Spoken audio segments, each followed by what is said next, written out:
The ruling ZANU-PF party is today conducting primary elections in Gutu East constituency to select its candidates for the upcoming parliamentary and council by-elections following the recent expulsions of senior local representatives. Sanapinda mashikonikwa kunzi aiwa panapa the ruling party muri kufaiwa benzi zvamo vatikuona kuti ma-elections avo aroramba achingowanda. Ari kuonekwa nevanhu kunzi aiwa these elections havana credibility, not wasubscribe like on the bell kuti mina panapa munhu amudanjwa muchinzi 6 candidates zvarevashe aiwa mashingise Christopher Mashuro, Maone Veremu, Norbert Chikumbo, Nicholas Chimane and Phineas Chagonda are battling it out for the party's nomination for the Gutu East parliamentary seat.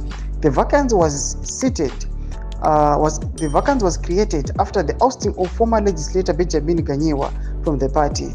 Simultaneously, 3 candidates are contesting the Ward 10 council seat left vacant under the expulsion of former councillor Janos Modoni.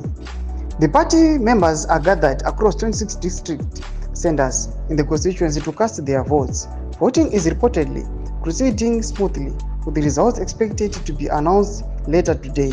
The winners of the primaries will represent ZANU-PF in the forthcoming by-elections, which are seen as the key test of the party's grassroots strength amid internal power struggles and ongoing national economic challenges. This is a developing story. Thomas Kwanamuda panapa pamsoro aiwa pama ongoing elections ari kuitika the ruling party ZANU-PF after kuonekwa kunzi aiwa maloyalist AVP Constantino Chiwenga achifaiwa kuchireplacewa nevangu vanhu vamuri kuona kuti they are now to be chipped in nokuda kwema-elections akupinda aya. Mashoko ari kuonekwa kunzi even nyika yose iri against and the people they are not participating mumapolls aya just because they know the system is rigged, the system is not transparent. Mashoko ari kuda panapa aiwa chimbotidze mafungiro enyu muri kudii pamusoro pechitiko ichi pinako nesection medu mutudze mafungiro enyu. So subscribe or like, punch it on the bell icon.